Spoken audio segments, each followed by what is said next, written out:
Hello and welcome to the Radical Podcast, inspired by the essence of the word radical, proceeding from the root.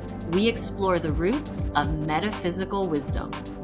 This season is all about divination, tarot, and the power held within our intuition. This is The Radical with Nicole and Christina, the two metaphysical girls in the material world. Hello and welcome to The Radical. I'm Nicole. And this is Christina. Today's episode, the 2, 3, and 4 of Cups are 3 Cancerian minor arcana cards. I don't know if that's a word, but I'm using it. Right in the beginning of Cancer season. And the beginning of the Cups story. We told part of the Cups story during Scorpio season, the 5, 6, and 7 of Cups. And then during Pisces season, we talked about the 8, 9, and 10 of Cups. So now we're making our way back to the beginning of the Cups story. I'm excited for messages of the universe today because I'm using a new oracle deck and it's very much on theme. It is called the Healing Waters Oracle. Nice. I get to do this introduction, got some basic info, and then because we have now covered all 3 sets of cups, we have story time with Nicole, don't we? We do, yes. I'm ready for the cups story time. Cups in tarot are, well, in our modern playing decks, they're the hearts. They can be symbolized by goblets, shells, bowls, often vessels of some type. The suit of cups in tarot represents emotions, intuitions, relationships, and also the subconscious, very similar to water as an element. Water and that is the element of these 3 cards, and it's with the addition of the fluidity of water and the flow of energy. The zodiac sign associated with these 3 cups is Cancer. From our podcast last year, The Journey Itself is Home. I was reading through my notes from that podcast. The Cancer's planet is the moon. The moon, again, symbolizes our emotions and our inner world and our intuition. The 4th house is the house ruled by Cancer. Therefore, it is also ruled by the moon. And the card, the tarot card, the court card that rules the 4th house is the Queen of Cups, because it's a cardinal house. It's water in the suit of water. Just another layer of that flowy intuition. And the 4th house is of the house of family and home. The mantra can be I feel, and it's all about home, roots, and ancestry. The tree of life correspondences for the 2 of cups is Chakma, ruled by Neptune. This is the 2nd sphere, the sphere of wisdom. And Chakma rules all the 2s, but also all the wands. And then the 3 of cups is Bana, ruled by Saturn. And that 3rd sphere is the sphere of understanding. That rules all the 3s and all the cups. That 3 of cups is a very watery, flowy energy. But it's ruled by Saturn. Then that's like discipline and boundaries. I'll tell you what, the tree of life, one day we'll do another deep dive into it. 4 of cups is Chesed, ruled by Jupiter. That is the sphere of love, and that Chesed rules all the 4s. Chakras. For these 3 cards, for me, it was a lot with the heart chakra as one of the primary or one of the first chakras I thought of for each of these. But with the 2 of cups, I also thought a lot about the sacral chakra.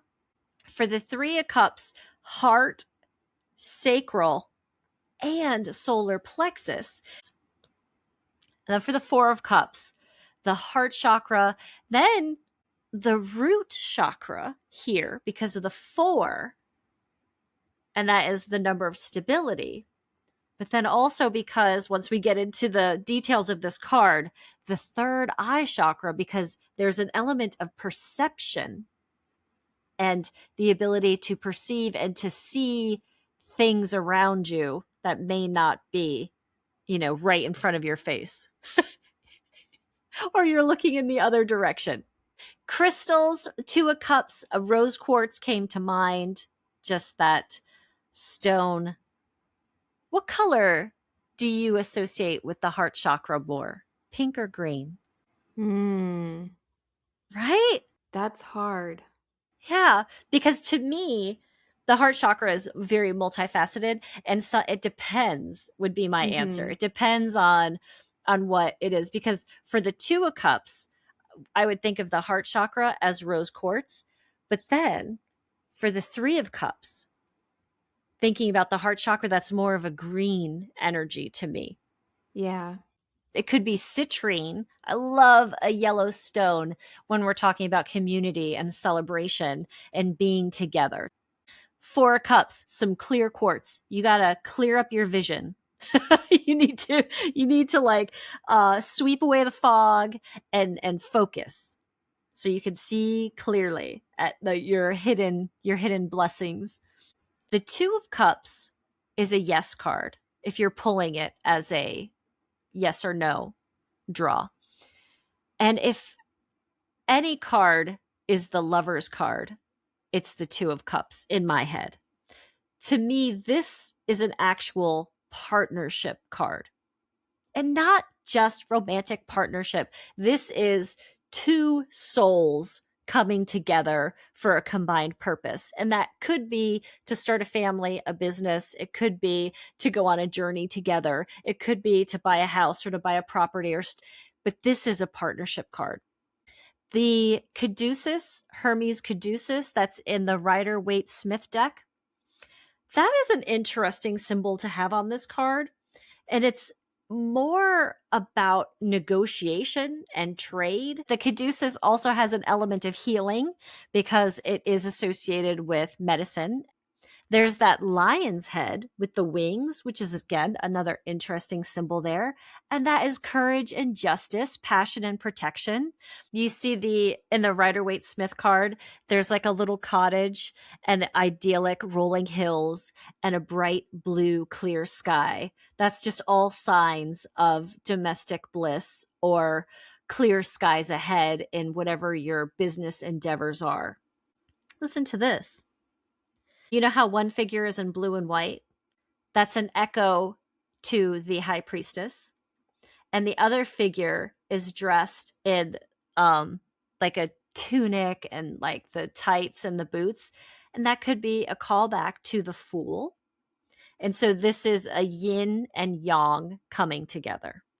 In one of my books, it talked about the crowns being a touchback to the Empress because of Venus, and then to the Chariot because of Cancer. For the Three of Cups, again, that is also a yes card. One of the history's classic themes of this card is this is your chosen family. Also, triple goddess aspect. The three, and the symbol of the triple goddess with the full moon and then the waning and the waxing crescent moon on the other side. There's even an echo of that symbol in the way that the three characters are standing. There's also a callback to the three virtues. And I think we talked about the three virtues in either the temperance card or the justice card. But the white robes is the strength card. The red robes is the justice card, and the two colored robes, the orange and the white, is the temperance card. The one thing that they do say that is unique to the websites that I was looking at is the harvest fruits, the pumpkins and the fruits and the vegetables. That is just straight celebration, abundance, joyful gathering. That anytime you see a pumpkin on a card, apparently, it is all good celebration. And the Four of Cups. This is maybe if you're drawing this for a yes or no, and we can absolutely see that. It's a maybe card because it's like, what are you looking at? There's more information you need to think about when you're looking at this card. And one of the major themes of this card is missed opportunities. The position of the character with the crossed arms. I mean, we don't need a website to tell us what that means. Closed off, defensive, stubbornness, and that the hand coming out of the clouds with the cup, that is reminiscent of almost all the aces, right? And that is that spark, that is that initiation, that is that divine intervention, and that almost like a gift, like you're being given something. Yeah. I never really thought about the tree behind the character, but the tree is a major part in that. And the fact that the tree is in full life makes us think of protection and abundance, but also that the idea is in its fullest place. Like it's the green full leaves. It's not spring leaves. It's not autumnal leaves. It's not a barren tree. It's a full thought, I guess, that the character just isn't seeing, isn't getting.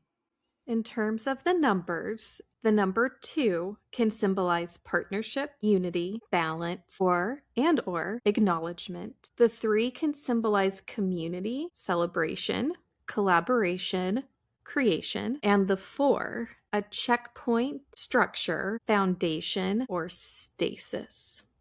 All right, our decan chart. Our last decan chart in season 2. So the 2 of Cups, Aleister Crowley's hermetic title for this card is the Lord of Love. This is the first Cancer decan. Around June 21st or June 22nd is usually when the sun arrives at 0 degrees of Cancer. And like I mentioned before, because with this card, well, with all 3 of these cards being Cancer season cards, the corresponding major arcana card for that zodiac sign is the Chariot. And because this is Venus, we can think about the Empress, which is Venus's card. The 3 of Cups, the Lord of Abundance for Cancer 2. This is Mercury in Cancer, so we can think about the Chariot and the Magician. And the 4 of Cups, the Lord of Luxury. Luxury? Huh. The 3rd Cancer decan, this is the Moon domiciled in Cancer, and therefore the High Priestess. Okay, so we're finishing the story of Cups with the beginning of the Cup story. I have some quotes in this first little part about the 2, 3, and 4 of Cups from 36 Secrets, the book I've been using by T. Susan Chang. And she says that the 2, 3, and 4 of Cups could be telling a story about desire. In the 2 of Cups, desire awakens. In the 3, it is satisfied. In the 4, it wanes for a moment, having been temporarily slaked. Is that how you say that word? Oh, I don't think I've ever seen that word before. I think it's slaked. Slaked. In the 2 of Cups, she writes, what is inside and what is outside are themes in this card, and it's 2 related majors, the Empress and the Chariot. Each of us is encased and armored in a hard shell. And we can think about Cancer and the crab with that hard shell. So we're encased and armored in a hard shell of our individual ego, but the Empress makes a hole in that armor right over our hearts. And the 3 of Cups, T. Susan Chang writes, you could say that the 3 of Cups is the result of adding magical thinking to an abundance mindset. The Magician represents the connection between as above and so below. The Chariot represents the vessel which bears the soul between above and below. And then finally, in the 4 of Cups, it could be that he has lost his sense of novelty and adventure because he has stayed too long in one place. It could be that his privilege has blinded him to gratitude. Maybe said another way, it could be that his luxury has blinded him to Yes. gratitude. There's that luxury. Mm-hmm. It could be that he lost his hunger because he has been given everything he needs. That makes sense. It's a little bratty, right? Well, that's the attitude of the figure to me. Mm-hmm. Arms crossed, legs crossed, looking down, little bratty. Yes. So the 2, 3, and 4 of Cups, we could think of these as the jobs of the Chariot, Cancer's card. This is also from 36 Secrets. The struggle with desire has a place in Western philosophy too. Plato uses a famous chariot analogy in Phaedrus. The human intellect, or reason, guides a chariot led by 2 opposing steeds, will and appetite. The horses instinctively pull away from each other. Only reason keeps them headed in the right direction. That sums up that entire podcast we did on the Chariot. Mm-hmm. During Scorpio season, we told the story of the 5, 6, and 7 of Cups. It could be a story of subjectivity and how our perspective is influenced by emotions. Mm-hmm. Including, but maybe even especially, love. So in the 5 of Cups, our cloaked figure is looking down, focused only on the 3 spilled cups. That's like the 4. He's only looking at the 3 upright cups and not the... So Exactly. the 4 and the 5 have a little common theme. Yes. Our perspective is limited as we are only looking at the strife and the storm. In the 6 of Cups, we have chosen to walk across the bridge that was available to us in the 5 of Cups. We've picked up the pieces and we've performed our own personal kintsugi, that beautiful Japanese art that repairs pottery with gold. So the 6 of Cups, commonly called like the nostalgia card. In this story, we could think of the 6 of Cups as not regretting anything because everything kind of happens for a reason. And with time and healing, we perceive the sweetness and the gifts in our experiences, including our suffering. And being at peace with the past, looking back on it in a kind way, not a detrimental way. And in a way that when we learn, it strengthens us. And that's the whole point of kintsugi, is the broken pottery becomes stronger than it was before it was broken. In the 7 of Cups, we enter the sort of fantasy land of our imagination. We try on all the hats. We envision what could be. And this card could represent sort of the continuum of daydreaminess, healthy daydreaminess, to distorted delusions and everything in between. So this is like an invitation, but a warning. This is Venus in Scorpio. She's in her detriment. When we stay too long in the imaginative realm, our reality erodes. Yeah.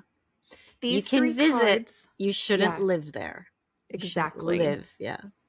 These 3 cards, the 5, 6, and 7 of Cups, are the jobs of Scorpio's death card, which is all about the inevitable changes and endings, evolutions, transformations. It's about our ability to purge, shed, reincarnate, morph. And the death card is also a gateway or a threshold or a doorway, an invitation to something new. And then finally, the 8, 9, and 10 of Cups, walking away from something, walking towards something different, and aligning with an expanded consciousness. In the 8 of Cups, we're walking away from what's not meant for us. This is Saturn in Pisces. So there's this idea that we're attuned to what's right or what's wrong for us with Pisces. And then Saturn steps in to like erect that boundary and be like, this is not for me. The 9 of Cups, we have Jupiter in Pisces.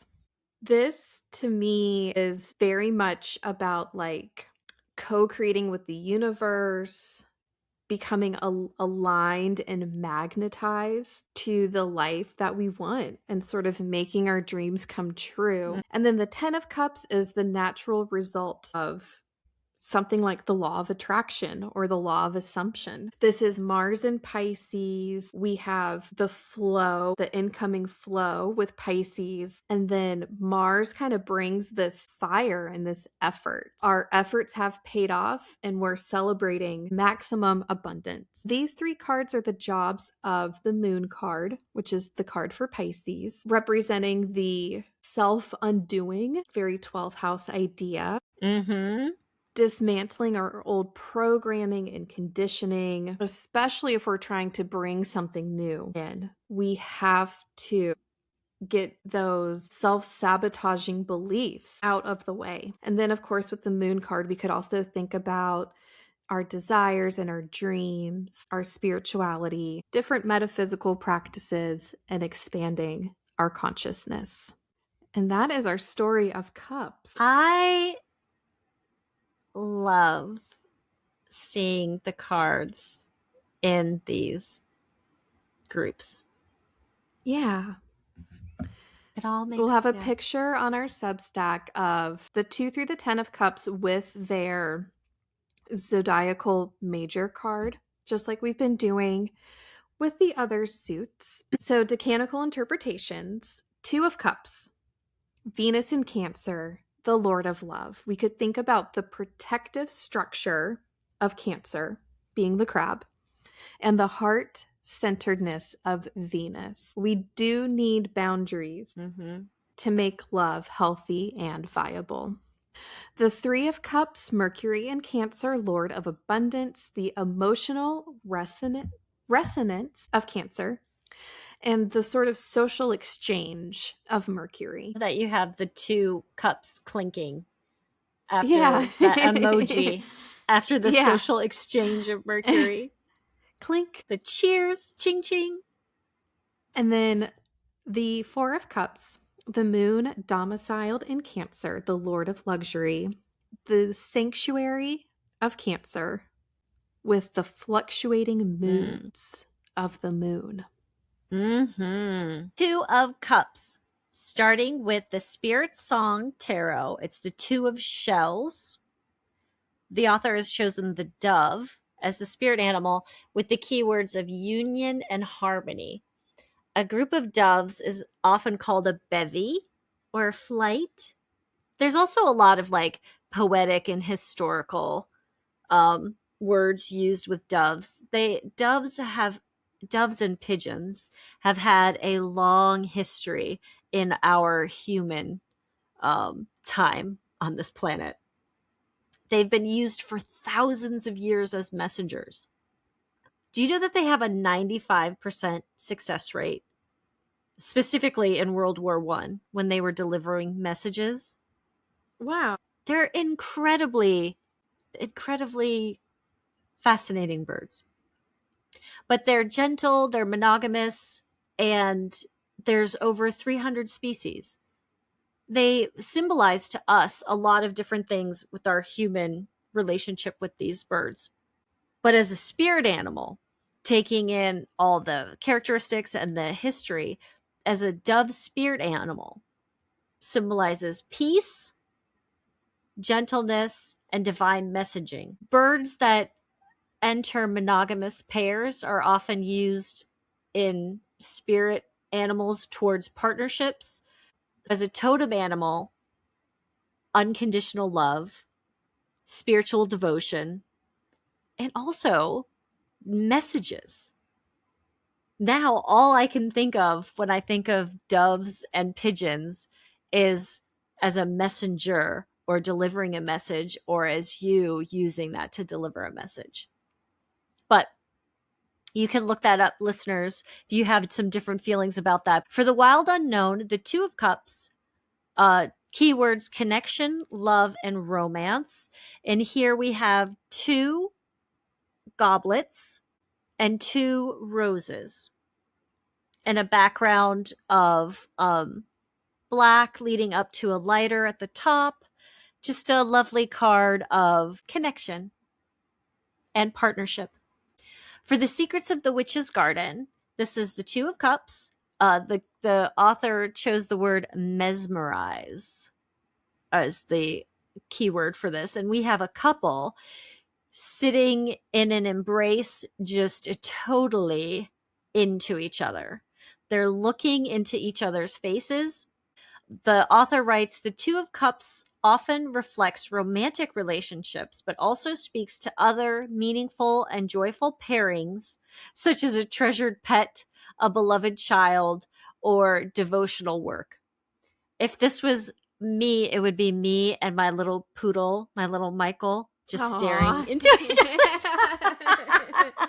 Can you imagine that there's an element of the modern tarot deck when it is a person and their beloved pet staring deeply into each other's eyes?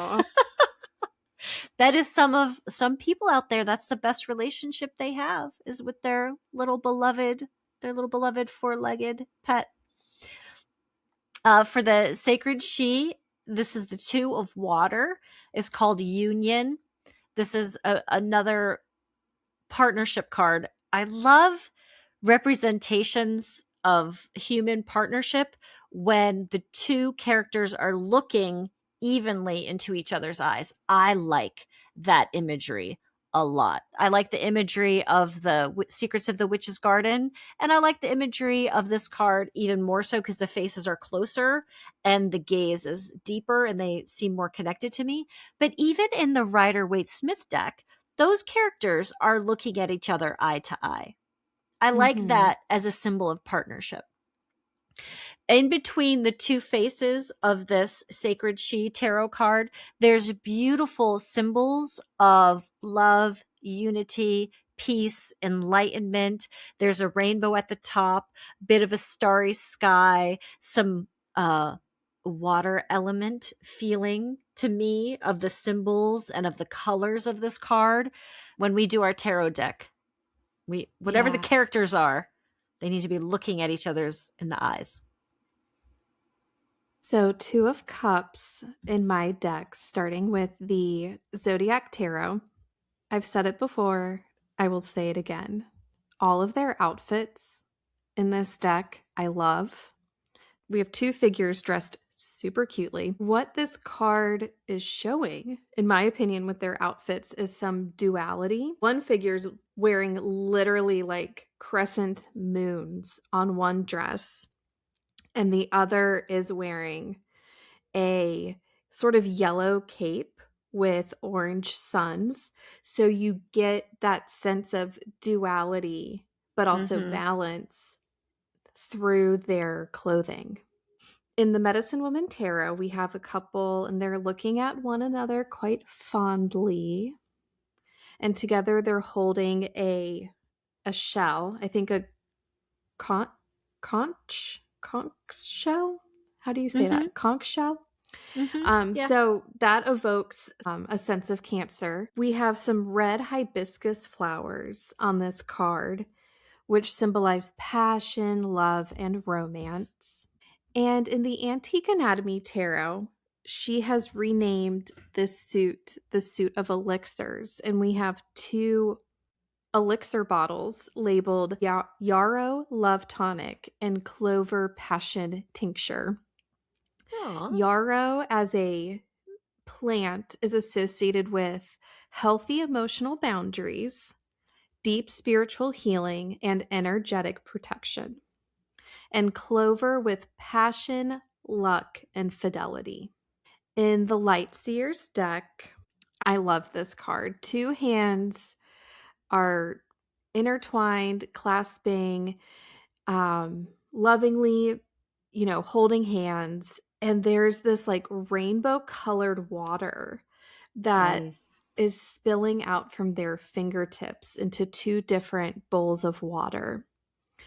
And then I was looking at the card again and I was like, or is the water from the two separate bowls flowing upward into their hands? I do like the hand holding for signs of partnership as well, because we have our chakras in our palms. A palm to palm is also a very powerful connection of partnership.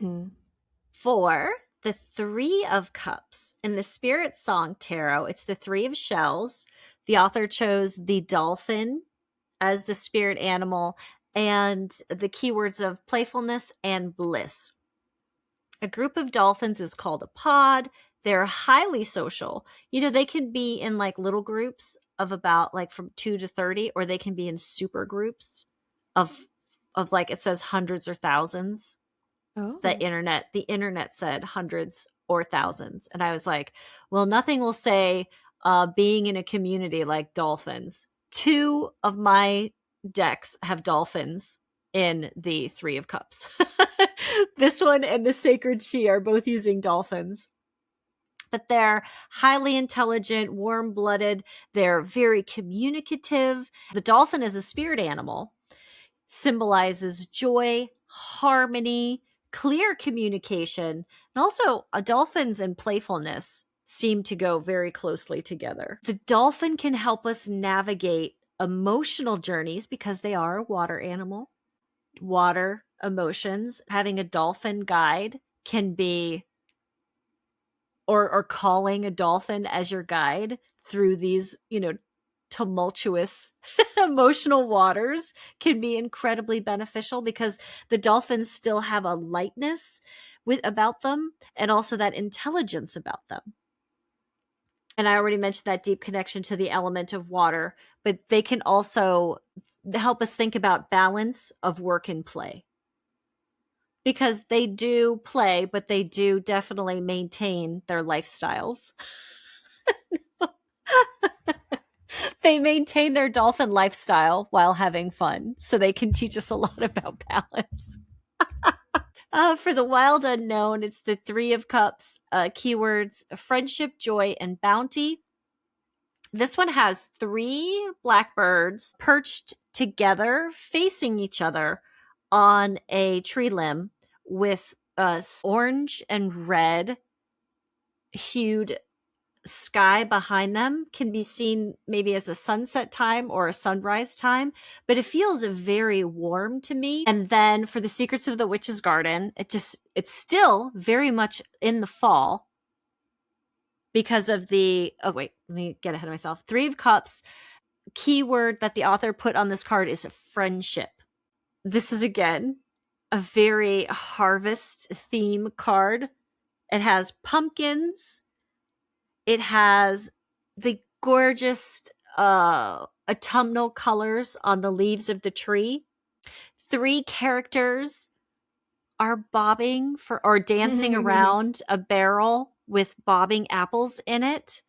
And they each have their glasses, their goblets. Each one is dressed differently, but in similar hues. Each one has a very different color hair and like face and body shape. Yeah. But this is, I call this my retreat card.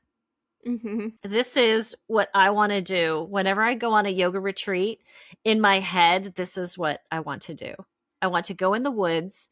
I want to bob for apples. I want to dance in a circle with other witches and just laugh and hang out and make crowns out of sticks and leaves and flowers, and sit around and pick pumpkins and just party in the woods. I mean, that's kind of what we did at Witch Camp a couple That's years witch ago. camp.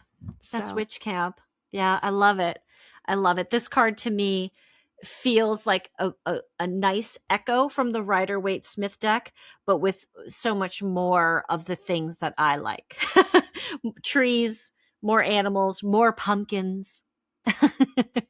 And finally, for the 3 of Cups, it's the 3 of Water. For the Sacred She, keyword is harmony. 3 beautiful dolphins leaping. They're like leaping out of water. There's a beautiful rainbow, which makes me feel like a prism, like when you spray your hose and the sun catches it and you have like that beautiful rainbow prism. That feels a little more prism like to me, because the sun is about to set, and then the spray of the water from the dolphins like just caught the sun. Beautiful card, happy card, and more dolphins. Do you have any dolphins in your cards for the 3 of Cups? I don't. I don't. Any pumpkins? Let me look at your cards. I don't think so. So, starting with the Medicine Woman Tarot, she writes in her guidebook, enlarge your circle of spiritual kin. I like that term for this card, your spiritual kin. Mm-hmm. So, our couple that's kind of been the focus of the cup story in this deck is joined by another. There's a third person with them.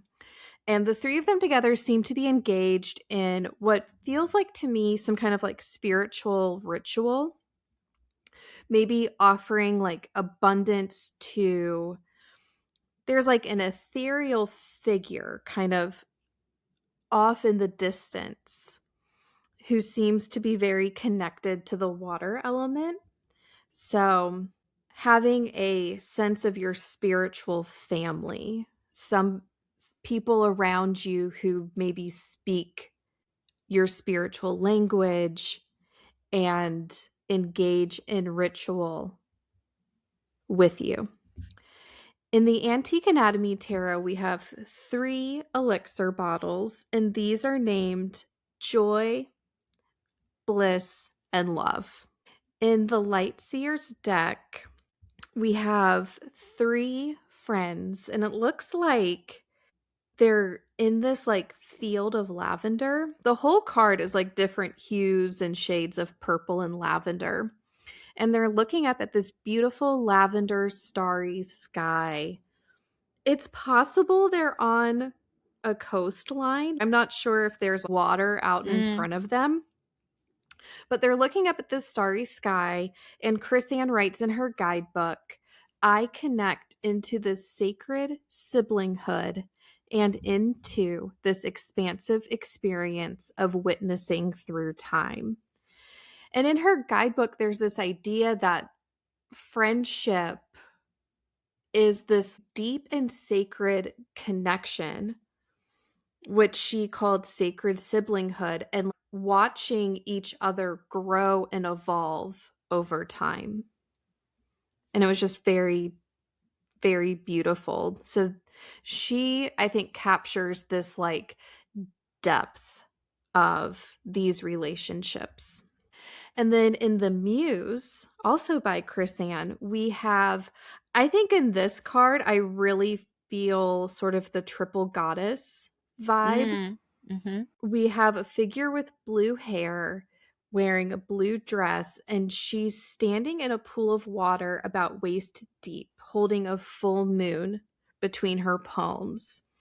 And then on either side of her, there's 2 different sort of versions of her. One is gazing off to the side. The other has her eyes closed. And they're each holding a crescent moon with water spilling out from the crescent moon.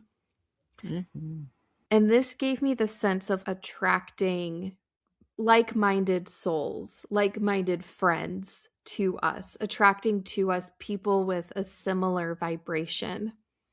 And in her guidebook, she writes, eventually their souls began to link and intertwine, and they forever changed one another's essence, as all deep friendships do. Moving on to the 4 of Cups. For the Spirit Song Tarot, it's the 4 of Shells. The author has chose the crane as the spirit animal with the keywords of soul searching and reevaluation. A group of cranes can be called a sedge or a siege. The term often refers to the grassy, marshy habitats the birds frequent and they tendency to gather in large numbers. The crane as a spirit animal represents longevity, wisdom, balance, and peace. The crane can encourage patience and grace, being focused. And it's also heavily associated with clear communication, loyalty to family.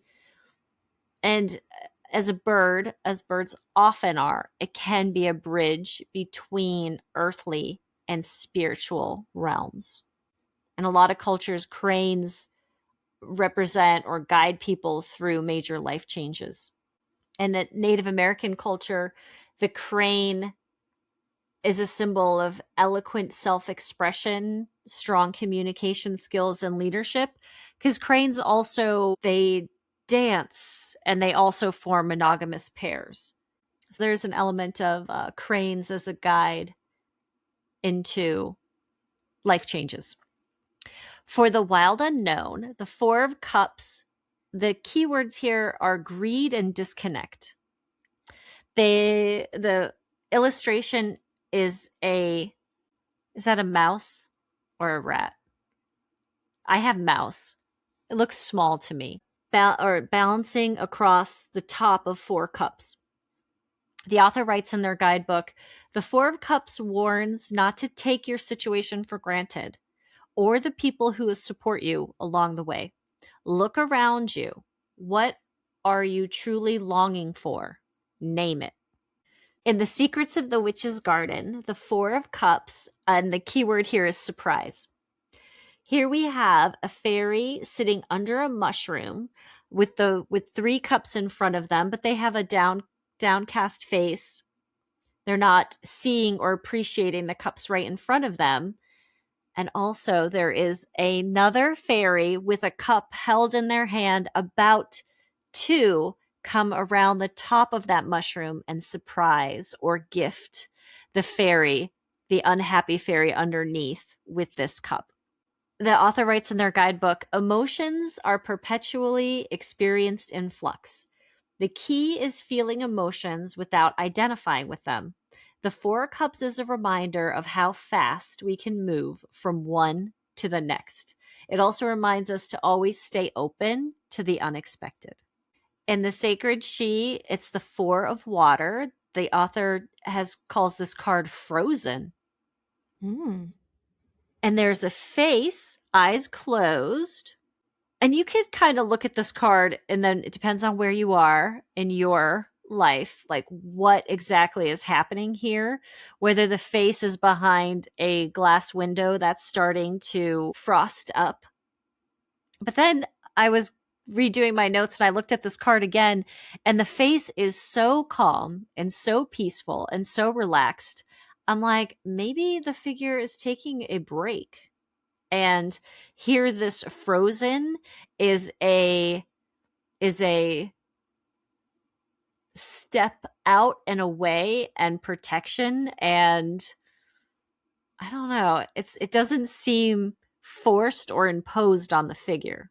It seems like they're chilling out for a little bit, and when they're ready, they're going to open their eyes and come out of this frozen state, because the face to me looks entirely peaceful.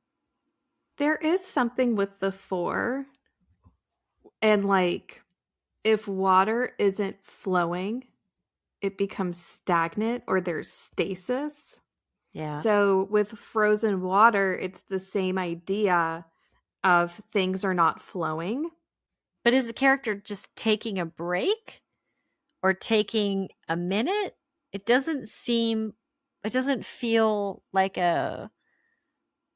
not that any cards are negative or positive, but it doesn't feel like a trapped type of frozen. But also the face isn't completely frozen over. The frost is coming in, but the face is still completely visible. All the face has to do is open their eyes. And then the freezing is over. That's the other element too, is that moment right before the eyes open. That's similar to the Zodiac Tarot, Four of Cups. We have a figure seated, her eyes are closed. I think she looks rather pensive and introspective. And with her eyes closed, her head is tilted up towards the fourth cup that's being offered in the same manner as the Rider-Waite-Smith cup being offered from like a cloud. But her eyes are literally closed, so she can't see it. And it's like if she just opened her eyes, she would see that new cup, that new option, that new offering. So it's this idea of changing our perspective, opening our eyes, literally, and seeing the totality of what's around us. In the Medicine Woman Tarot, we have one half of our couple at a waterfall, kneeling and I think maybe filling a pitcher in sort of a reverent way. It feels kind of ritualistic. Above the water, we have an ethereal figure sort of sipping from a cup or a chalice. And what I got from this card is a sense of seeking answers or assistance from a source outside of ourselves, almost as if the figure is asking the divine to fill their empty pitcher. Like, I don't know what I need. Help me. Mm-hmm. In the Antique Anatomy Tarot, our elixir bottles have taken a sharp turn away from joy, love, and bliss. And these elixirs are now arsenic pills, morphine, heroin, and cyanide. Ooh. Yeah. In Mystic Mondays, we see a figure sitting in meditation. 3 blue cups are in front of her.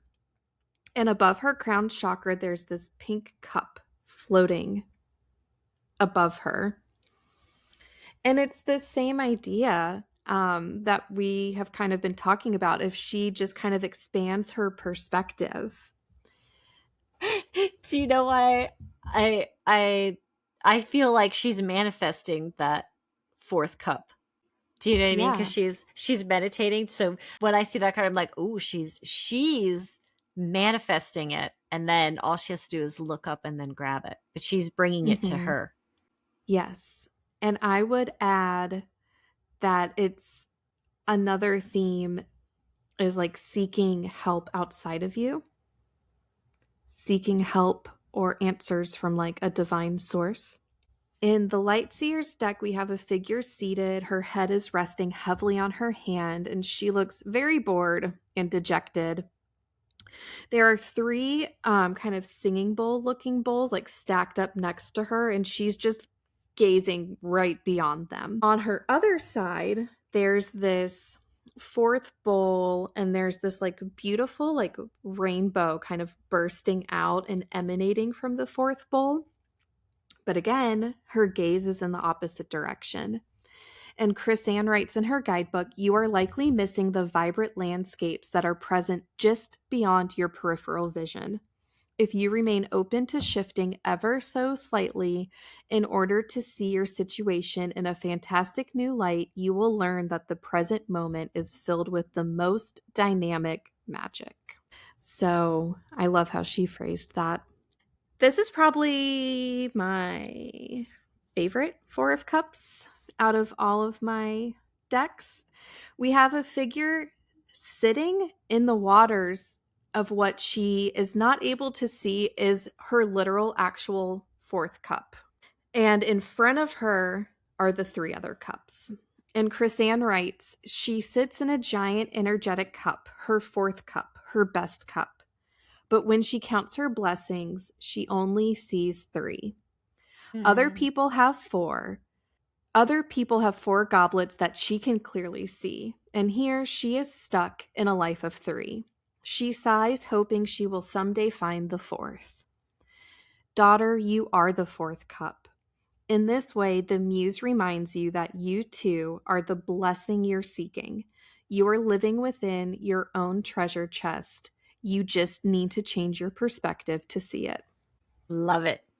So a collection of words for the 2 of Cups, connected hearts, kindred spirits, the consciousness of love, being receptive to love and the beauty that's around us, emotional sincerity, acknowledgement, attraction, romance, union, a mutual and balanced partnership, complementary, like complementary parts, harmony, equilibrium, and reciprocity.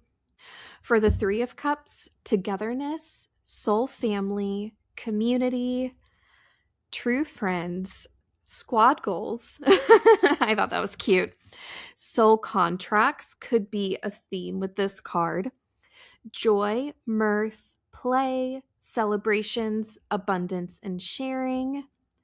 And then for the 4 of Cups, apathy, boredom, frustration, discontent, being or feeling bratty, jaded, or disenchanted. The concept of ennui, being bored, dissatisfied, withdrawn, introspective, isolating, or self-absorbed. Stability, becoming stasis or stagnation. A narrow perspective, wearing blinders. This was interesting. This concept comes from the hero's journey and Joseph Campbell, but the refusal of the call could be symbolized by this card. And then I thought of the song by John Mayer, Something's Missing. So if you like his music, I think that song kind of is a Four of Cups song. And in reverse, the Two of Cups could convey disharmony, imbalance, emotional blockages, disconnection, or a need for healing and or opening of the heart.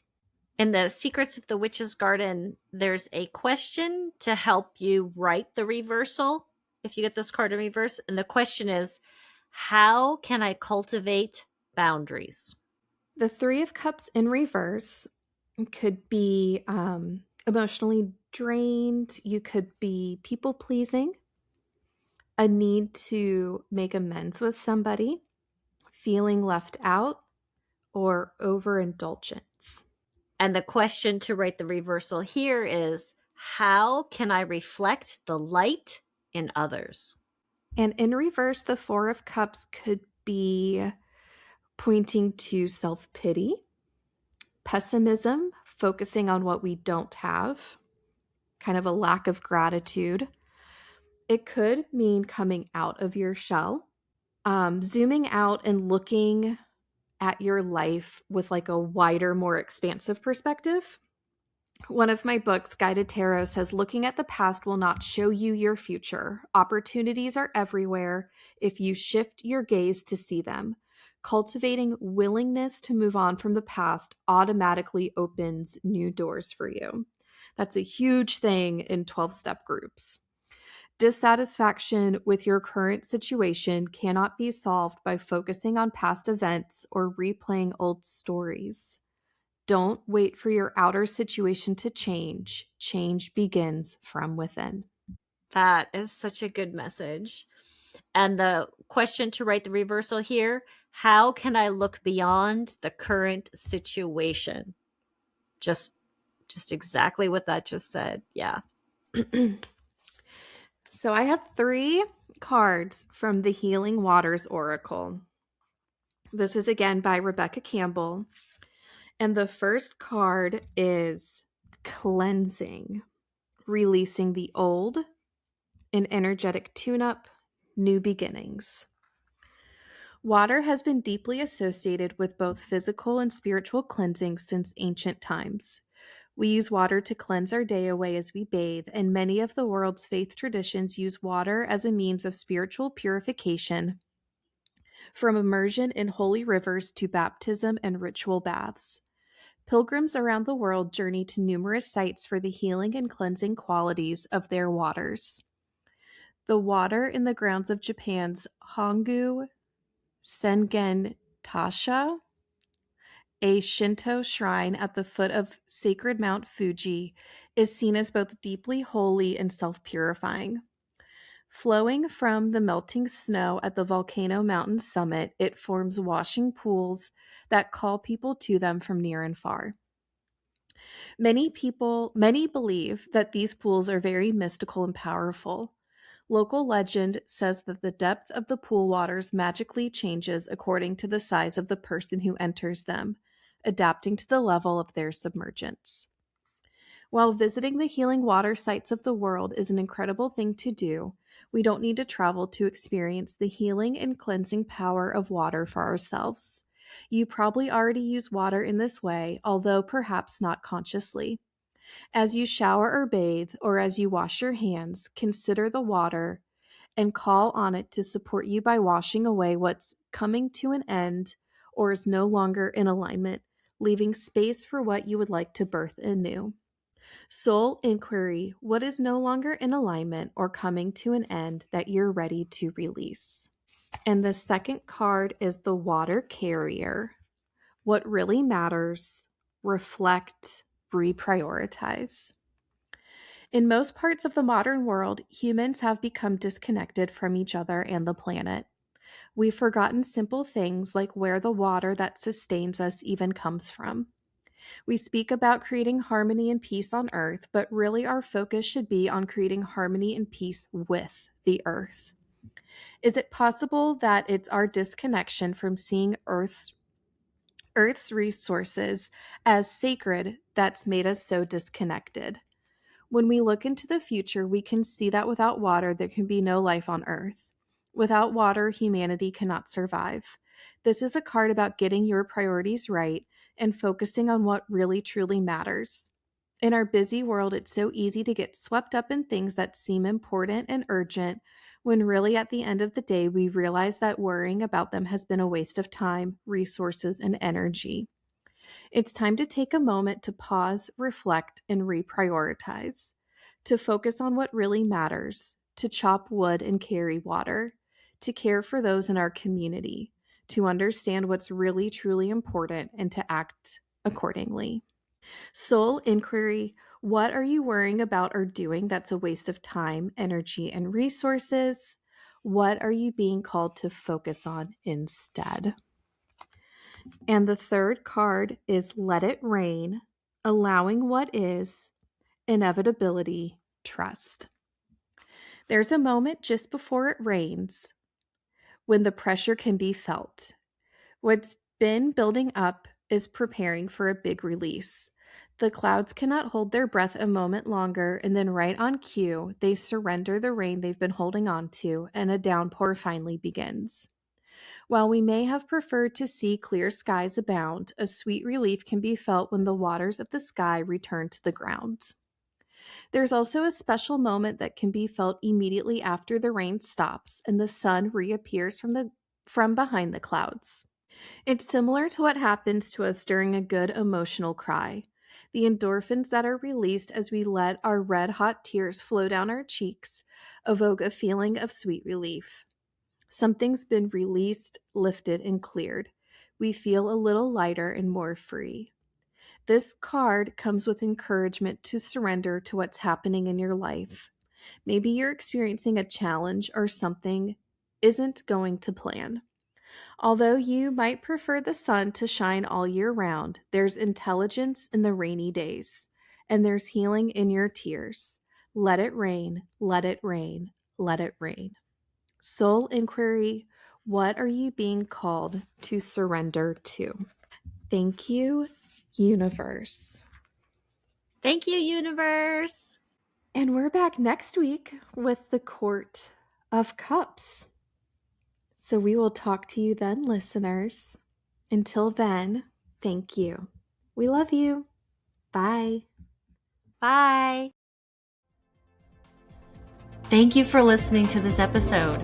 The Radical Podcast is created and produced by Nicole and Christina. Music by Van Horton. His Instagram is Van Horton Music. Stay in touch with us at linktr.ee/theradicalpodnc.